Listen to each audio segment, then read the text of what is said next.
sabi ng mga pasahero. Dito nga natin i-feature nga natin to si Christina. Oy, may iyaman ako. Hindi ako sanay sa camera.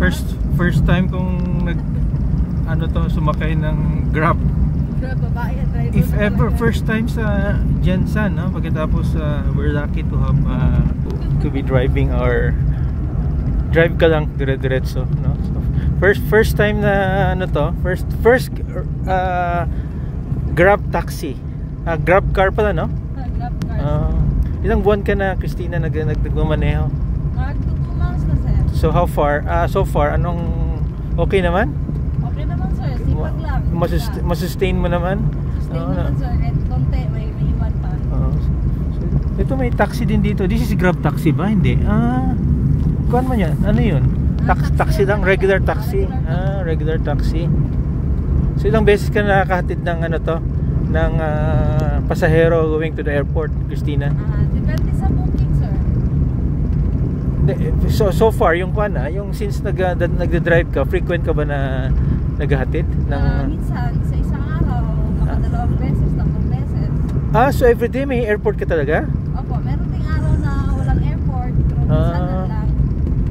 So may profile talaga ng mga passengers kumukuha ng taxi, going airport talaga siya, no? Opo. Anong pinakamalayo na namanehoan mo?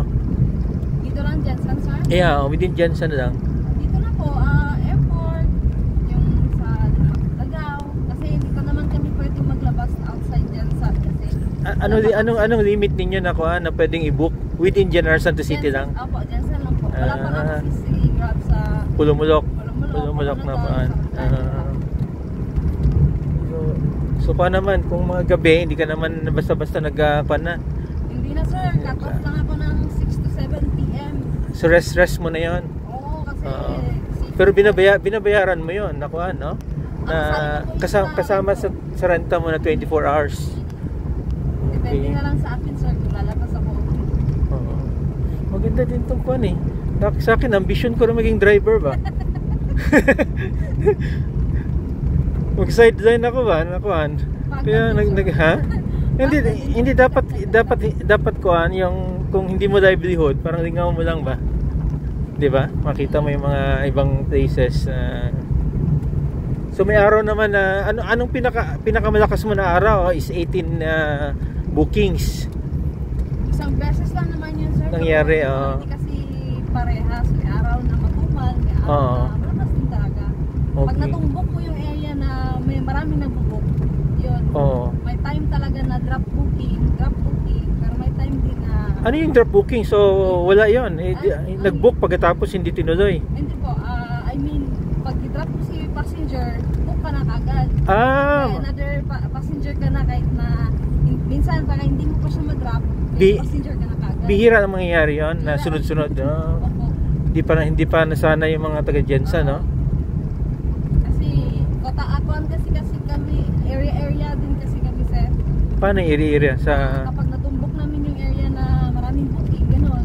Nakakuha kami, pero pag dapat marunong kang magtingin yung mga area na nag-book. Kasi may mga area na walang booking, kaya pag walang booking doon, alis ka doon, lipat ka. Si Christina is the first female Grab driver. Ikaw ba? Ikaw ba talaga? Hindi ko lang sure, sir. Hindi sa car siguro baka ikaw, no? Or sa taxi? Wala man ako nakikita sa taxi, sir. Meron na dyan sa airport. Meron na. Hindi pa ako nakasakay ng taxi. Pero sa car is ikaw yung first. Baka ikaw pa siguro kasi kakonti pa ninyo eh. Meron na po akong kasamahan. Okay. Hindi mo lang siya na timing. Ako lang talaga yung na-timing mo. Wala, first booking ko nga eh. Kaya na-amuse ako ba? Ganun. So ang pinaka mahina mo is na booking is mga ilan? 5? Gano'n? 6? 10. Okay na yon. At least kung 10 ka na, more than boundary ka na. Diba? Tapos may panggasolina ka na. And may konting pauwi na. Depende sa booking. Kung 100 plus, 200 plus, mas maganda.